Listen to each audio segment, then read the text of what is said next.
out of control. So we're going to call this one and name it after his wife, Lynn. This is John's version of the Lumshavak called the Lynn Shavak.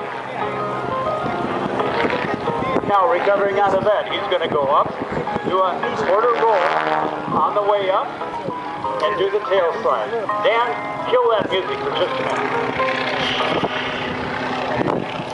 Backwards he comes. Can't see him. Now, in comes the music, and in comes John's engine once again. Into the tailspin, thought to be fatal, until Eddie Stinson of Detroit found a way to get out of it. Like all problems in life, you nearly give in. A big round of applause for Mr. John Mohr and the spin, but it's not over yet. If you're from this area of the country, you know in the fall the leaves start to change color. The oak leaves and the maple leaves come off the trees and they float through the earth. John is going to duplicate that with the airplane. This graceful maneuver known as the falling leaf.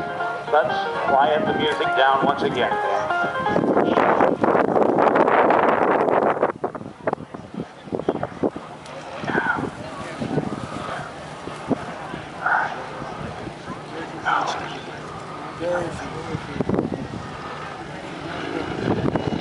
Nobody does it better than John Mohr as he skims that landing gear right down on the green. Back into that music, Mr. Dan McLaren. Oh, you're in tune with it. All right, now John Mohr is not finished. As he comes back in, you know as kids, whether it's our air boss, George Klein, or Dan McLaren, the sound man, or John Mohr, we were always showing off. And our mother said, you know, you guys can't do that. We used to say, look, Ma, no hands. So John's going to roll the Stearman upside down. Watch the cockpit. Out comes the hands and the arms as he waves to everybody. Young man, you better get.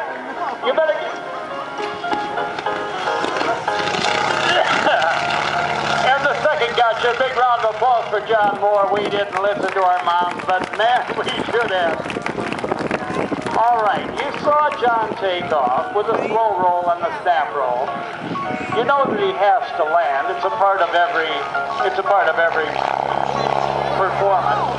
But first he's going to do, Midwest style, a little plowing in the ground. Look at the tail wheel, look at the left wing, look at the clearance, if there's any, and now look at the grass stand. John Mohr's version of Midwest plowing. What a guy.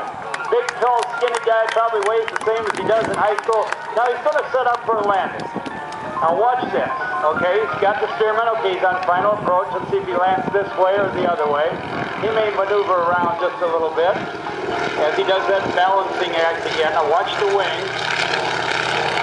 He does this each and every weekend. I swear there's not a blade of grass length between the wing and the ground.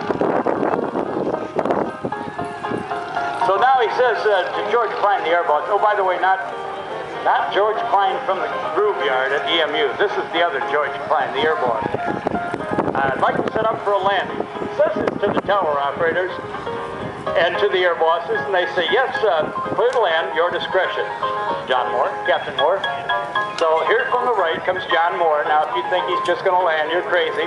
Oh, so now he rolls to the inverted flight position, and they say, you're upside, Mohr, you're upside down. You got to roll it right side up. Don't land that way. And about that time he rolls right side up, and they say, oh, it's all over. Okay. Oh, and then they say, oh, I picked a bad day to quit sniffing glue. And they jump off the control tower ledge, and then John comes in, and they just close their eyes. They don't want to see anymore. And he says, I'll just pick a nice area of grass right here, and that's the way these airplanes were meant to fly, on the grass and off the grass.